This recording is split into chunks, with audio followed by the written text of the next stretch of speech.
ପିଲାମାନେ ଭଗବାନ ତୁମକୁ ଯଶସ୍ୱୀ କରାନ୍ତୁ ଆଉ ମୋ ତରଫରୁ ମଧ୍ୟ ଅନେକ ଅନେକ ଶୁଭେଚ୍ଛା। ଆମେ ଆଜି ସପ୍ତମ ଶ୍ରେଣୀର ଗଣିତ ବିଷୟର ପୂର୍ଣ୍ଣ ସଂଖ୍ୟା ସମ୍ବନ୍ଧରେ ଆଲୋଚନା କରିବା। ତମେମାନେ ତ ପୂର୍ବରୁ ସଂଖ୍ୟା ଗଣିତ ସମ୍ବନ୍ଧରେ ଅନେକ କିଛି ଆଲୋଚନା କରିଛ, ଜାଣିଛ, ପଢିଛ, ଯେମିତିକି ଗଣନ ସଂଖ୍ୟା, ସ୍ୱାଭାବିକ ସଂଖ୍ୟା, ସମ୍ପ୍ରସାରିତ ସ୍ୱାଭାବିକ ସଂଖ୍ୟା ଆଉ ପୂର୍ଣ୍ଣ ସଂଖ୍ୟା। ପୂର୍ଣ୍ଣ ସଂଖ୍ୟା ସମ୍ବନ୍ଧରେ ମଧ୍ୟ ତମେ ବିଭିନ୍ନ ପ୍ରକାରର ତଥ୍ୟକୁ ଆଲୋଚନା କରିଛ, ଯେମିତିକି ପରବର୍ତ୍ତୀ ପୂର୍ଣ୍ଣ ସଂଖ୍ୟା, ପୂର୍ବବର୍ତ୍ତୀ ପୂର୍ଣ୍ଣ ସଂଖ୍ୟା, ମଧ୍ୟବର୍ତ୍ତୀ ପୂର୍ଣ୍ଣ ସଂଖ୍ୟା ଇତ୍ୟାଦି ଇତ୍ୟାଦି। ତେବେ ଆମେ ଏହି ପୂର୍ଣ୍ଣ ସଂଖ୍ୟା ବିଷୟ ଆଲୋଚନା କରିବା ପୂର୍ବରୁ ଆଜି ଆମେ ଗୋଟେ ମଜାଦାର ପାଠ ଆଲୋଚନା କରିବା, ଯୋଉ ତମେ ଶୁଣିଥିବ ବୈଦିକ ଗଣିତ। ବୈଦିକ ଗଣିତର ଆଜି ଗୋଟାଏ ଆମେ ଟ୍ରିକ୍ସକୁ ଆଲୋଚନା କରିବା। ଆଉ ତମେ ଦେଖ, ସେଇ ଟ୍ରିକ୍ସକୁ ମୁଁ ବର୍ତ୍ତମାନ ଗୋଟେ ନେଉଛି, ତାକୁ ଆମେ ଏବେ କରିକି ଦେଖିବା, ବୁଝିବା, ଶିଖିବା।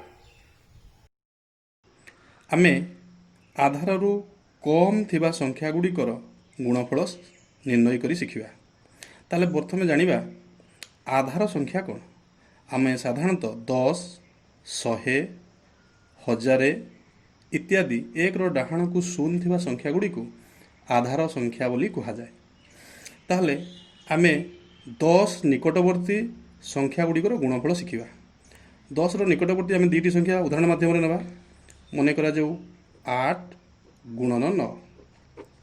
ତାହେଲେ 8 ଆମ 10 ଆଧାରରୁ କେତେ କମ୍ ନା 2 କମ୍, ତାକୁ ଏମିତି ଲେଖିବା। 9 10 ଆଧାରରୁ କେତେ କମ୍ ନା 1 କମ୍, ତାର ଡାହାଣ ପାର୍ଶ୍ୱରେ ଏମିତି ଲେଖିବା। ଏବଂ ବର୍ତ୍ତମାନ ଆମର ଏଇଠି ଗାର ଦେବା, ଗୋଟାଏ ଏକକ ଅଙ୍କ ଆଉ ଏପଟେ ଆମର ଦଶକ ସ୍ଥାନର ଅଙ୍କ ରହିବ। ତାହେଲେ ଏକକ ଅଙ୍କ କେତେ ହେବ? ଅତି ସହଜ ଭାବରେ ଆମେ କହିଦେଇପାରିବା ଯେ ଆଧାରରୁ କମ୍ ହେଇଥିବା ଉଭୟ ସଂଖ୍ୟାର ସଂଖ୍ୟା ଗୁଡ଼ିକୁ ଆମେ ଗୁଣନ କରିଦେବା। 1 ଗୁଣନ 2, 1 ଦୁଣେ 2, ଏକକ ଅଙ୍କ ହେଲା 2। ଦଶକ ଅଙ୍କ କେତେ ହେବ ନା ଏଇ 8ରୁ ଆମେ 1କୁ ବିୟୋଗ କରିବା, ନହେଲେ 9ରୁ ଆମେ 2କୁ ବିୟୋଗ କରିବା। 9ରୁ 2 ଗଲେ କେତେ? 7। 8ରୁ 1 ଗଲେ କେତେ? 7। ସେ ଦଶକ ଅଙ୍କ ହେବ 7। ଆମେ ଏଇଟା ଗୋଟାଏକୁ ନେଇକି କରିପାରିବା। ତେଣୁ ଆମର ଗୁଣଫଳ ହେଇଯିବ 72। ତୁମେ ଜାଣିପାରୁଥିବ 8 ଗୁଣ 9 ସମାନ 72। ସେମିତି ଆମେ ଆଉ ଗୋଟିଏ ଉଦାହରଣ ନେବା, ଯେମିତିକି 100 ଆଧାରର ନିକଟବର୍ତ୍ତୀ ସଂଖ୍ୟାକୁ ଆମେ ଗୁଣନ କରିବା। ମନେ କରାଯାଉ 98 ଗୁଣନ 97। ତାହେଲେ ଏଇ ଆଧାର ଏଠି କେତେ ହେବ? ଆଧାର ହେବ ଆମର 100। ତାହେଲେ 100 ଆଧାରରୁ ପ୍ରଥମ ସଂଖ୍ୟାଟି କେତେ କମ୍ ନା 02 କମ୍। ଏଠି 02 ବୋଲି ଲେଖିବା। ଏବଂ ଏଇଠି କେତେ କମ୍ ହେବ? 03। ଯେହେତୁ 100ରେ 2ଟି 0 ଅଛି, ଆମର ଏଇଠି ଏକକ ଅଙ୍କ 2ଟି ସ୍ଥାନ ନେବ। ତାହେଲେ ଆମର ଏକକ ଅଙ୍କ କେତେ ହେବ? 3 ଗୁଣନ 2 6। ଆମେ ଏଠି କେତେ ଲେଖିବା? 06 ଲେଖିବା। ଆଉ ଆମର ତାର ପୂର୍ବବର୍ତ୍ତୀ ଅଙ୍କ ଗୁଡ଼ିକ କେତେ ହେବ? 98ରୁ 3 ବିୟୋଗ କଲେ ଆମେ ତାର ଉତ୍ତର ପାଇବା, ବା 97ରୁ 2 ବିୟୋଗ କଲେ ଉତ୍ତର ପାଇବା। ଯାହା ସୁବିଧା ହେବ ତାକୁ ନେଇକି ତୁମେ କରିବ। ଆମର 97ରୁ 2 ଗଲେ କେତେ ହେବ? 95। ତେଣୁ ଆମର ଗୁଣଫଳ ହେବ 9506। ସେମିତି 1000 ଠାରୁ କମ୍ ଯଦି ସେମିତି ନିକଟବର୍ତ୍ତୀ ସଂଖ୍ୟା ଥାଏ, ମନେ କରାଯାଉ 996 ଏବଂ 992। ଏଇ ଦୁଇଟି 3 ଅଙ୍କ ବିଶିଷ୍ଟ ସଂଖ୍ୟାର ଗୁଣନ କରିବା।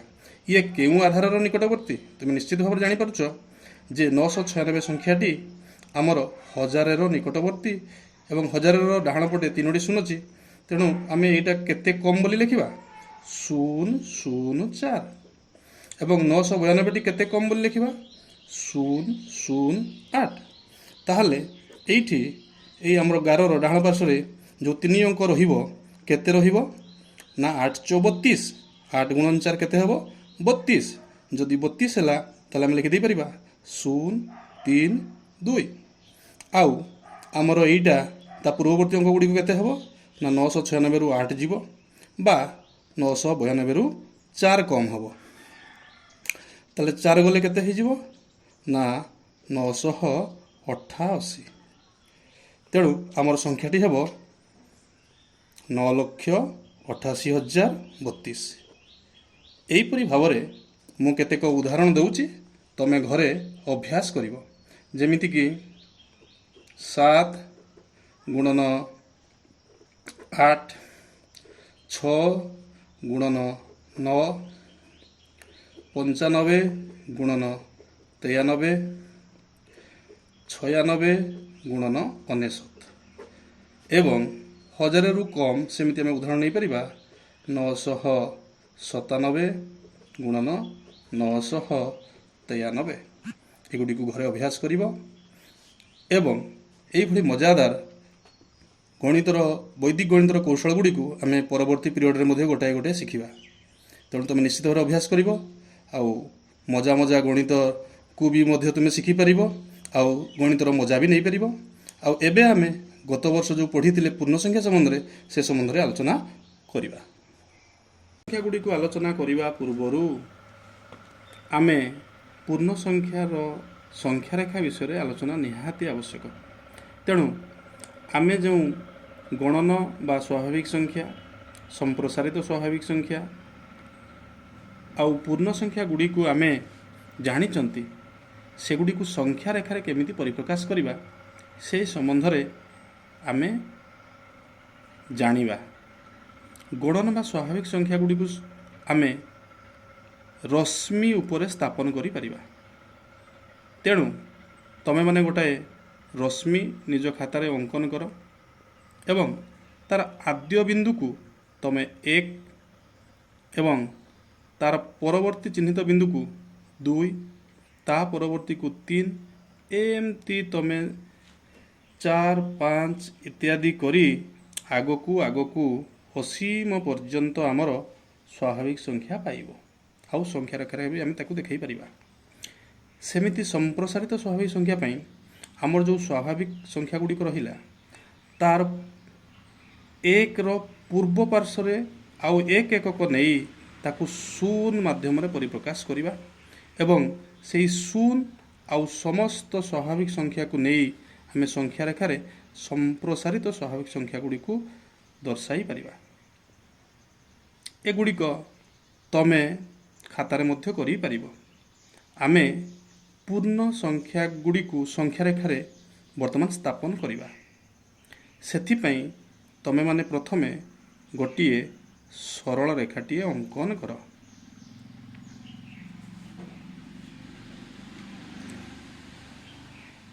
तमे सरल रेखाटी प्रथमे अंकन करिब सरल रेखाटी अंकन कर सारिला परे आमको सरल रेखा उपरे समान व्यवधान रे थिबा केते गुड़िए बिंदु को चिन्हित करने को पड़ो यही समान व्यवधान मु कहूची एइथिपाई आमर जो बिंदु गुड़ी को आम दर्शेबा सेगुड़ी को गोटाए निर्दिष्ट व्यवधान अंतर रे थिबा आवश्यक नहले आमर एकक गुड़िक समान भाव रे प्रदर्शित हेबो नाही तेणु आमे यही समान व्यवधान को प्रदर्शित करने पाई आमे स्केल रो व्यवहार करिबा ताहले आमे यही सरल रेखा उपरे आमर निजर स्केल को रखिबा एवं निर्दिष्ट व्यवधान पाई 1 सेंटीमीटर 2 सेंटीमीटर 3 सेंटीमीटर रो व्यवधान बा 0.5 सेंटीमीटर रो व्यवधान रे बिंदु गुड़ी को आमे चिन्हट करिबा ताले स्केल को सरल रेखा उपरे रख आ आमर सुविधा पाई आमे 1 सेंटीमीटर व्यवधान रे बिंदु गुड़ी को चिन्हट करिबा ताले स्केल को रखी सारिला परे शून्य से पाखरे गोटे बिंदु चिन्हट कर 1 सेंटीमीटर से पाखरे गोटे बिंदु चिन्हट कर 2 सेंटीमीटर 3 सेंटीमीटर इत्यादि आगकू जेतिकी बिंदु स्थापन करि परिबा कथा ताकू चिन्हट कर दियो मु भाबुची तमे माने सरल रेखा उपरे 1 सेंटीमीटर अंतर रे बिंदु गुड़ी को चिन्हट कर सारिथिबो वर्तमान आमे सेई बिंदु गुड़ी को पूर्ण संख्या सहित जोड़िबा ताहले एई चिन्हित बिंदुर मध्यवर्ती बिंदु मानक मध्यरु गोटे बिंदु को तमे शून्य बोली नामकरण कर या परे ता परवर्ती डाहाण पार्श्व थिबा बिंदु को +1 तार डाहाण पार्श्व थिबा परवर्ती बिंदु को +2 एई क्रम रे +3 +4 इत्यादि नामकरण कर एवं शून्य बाम पार्श्व थिबा पूर्ववर्ती बिंदु को -1 एवं -1 पूर्ववर्ती बिंदु को -2 एही क्रम रे -3 -4 इत्यादि जेतिकी बिंदु चिन्हित होइचंती सेगुडी को नामकरण कर दियो। तेणु एई संख्या रेखा को देखिले तुमे जानि पारुथुबो जे एई जो पूर्ण संख्या रो आरंभ आमको जणा नाही एवं पूर्ण संख्या गुडिकर शेष मध्य आमको जणा नाही। तेबे आमको जदि प्रश्न पचरा जाए बृहत्तम पूर्ण संख्याटी किए सबुठारु बड़ पूर्ण संख्याटी किए तार उत्तर आमे देई परिबा नाही। सेमिति सबुठारु सान पूर्ण संख्याटी किए तार उत्तर मध्य आमे देई परिबा नाही। से असीम ठारू आरंभ होई सेपटे असीम पर्यंत जाइछि।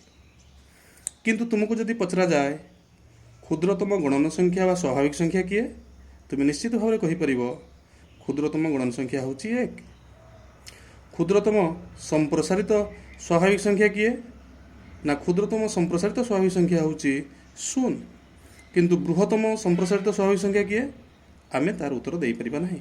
कहीं बृहत्तम संप्रसारित स्वाभाविक संख्या किए आमे कहि परिबा नाही।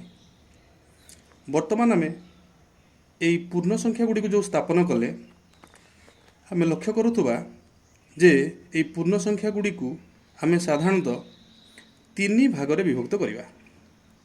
कोन शून्य डाहाण पार्श्व थिबा +1 +2 +3 +4 इत्यादि पूर्ण संख्या गुडी को धनात्मक पूर्ण संख्या कहा जाए एवं शून्य बाम पार्श्व थिबा -1 -2 -3 इत्यादि पूर्ण संख्या गुडी को ऋणात्मक पूर्ण संख्या बोली कहा जाए। आउ ठीक एई ऋणात्मक आउ धनात्मक मझिरे जो पूर्ण संख्याटी रही 0 से धनात्मक नुहे कि ऋणात्मक नुहे ताहले आमे पूर्ण संख्या काहाकू कहिबा समस्त ऋणात्मक पूर्ण संख्या और संप्रसारित स्वाभाविक संख्या मानकु नै आमर पूर्ण संख्या गठित। तमे माने तो पूर्ण संख्या रेखा अंकन कर शिखिल। आमे एठारे एक एकक को 1 सेंटीमीटर नहीं संख्या रेखा अंकन कले आमे सही परी 2 सेंटीमीटर बा 3 सेंटीमीटर बा 0.5 सेंटीमीटर को एक एकक भाव में नहीं आमे भिन्न भिन्न धरणर पूर्ण संख्या गुडी को अंकन करि परिबा। आमे प्रथमे परवर्ती पूर्ण संख्या को चिन्हट करिबा। आमे परवर्ती पूर्ण संख्या कहिले कोनोसी गोटाए निर्दिष्ट संख्या ठारू एक अधिक को बुझी थाउ आउ पूर्ववर्ती संख्या कहिले गोटाए निर्दिष्ट संख्या ठारू एक एकक कम बोली बुझी थाउ। तेणु जदि आमे गोटे उदाहरण नबा 2 र बा +2 र परवर्ती पूर्ण संख्या किए आउ पूर्ववर्ती पूर्ण संख्या किए ताले +2 ठारू एक एकक अधिक तुमे संख्या रेखा मध्ये जानि पारुथुबो जे +2 र डाहाण पार्श्व रे थिबा एक एकक अधिक संख्याटी होची +3। तेणु 2 र परवर्ती पूर्ण संख्या होची +3। सेमिति +2 र पूर्ववर्ती पूर्ण संख्याटी ताठारु एक कम अर्थात तार बाम पार्श्व रे एक एकक कम थिबा पूर्ण संख्याटी होची किए +1। तेणु +2 र पूर्ववर्ती पूर्ण संख्या होची +1। सेमिति अन्य एक जदि उदाहरण नबा 0 र परवर्ती पूर्ण संख्या किए हबो तुम निश्चित भाव में तुम निज संख्या रेखा को देखि जानि पारुथुबो जे 0 र परवर्ती पूर्ण संख्या होची +1 एवं 0 र पूर्ववर्ती पूर्ण संख्या किए हबो -1। कहीं कि -1 होची 0 ठारू एक एकक कम एवं संख्या रेखा कम बेसी आमे केमिति निर्णय करूछु ना आमर बाम पार्श्व डाहाण पार्श्व रे थिबा प्रत्येक संख्या गुड़िक बड़ होता है। तेणु संख्या रेखार जी बाम पार्श्व थी तार डाहाण पार्श्व परवर्ती पूर्ण संख्या ठारू एक कम हम एवं गोटे निर्दिष्ट पूर्ण संख्यार डाहाण पार्श्व एक एकक अधिक संख्याटी थिबा सी हूँ तार परवर्ती पूर्ण संख्या ताठू सी एक अधिक होता है। तेणु यहीपरि भाव में तुम्हें गोटाए ऋणात्मक पूर्ण संख्या को नहीं तार परवर्ती पूर्ण संख्या आउ पूर्ववर्ती पूर्ण संख्या को मध्य चिन्हट करि परिबो।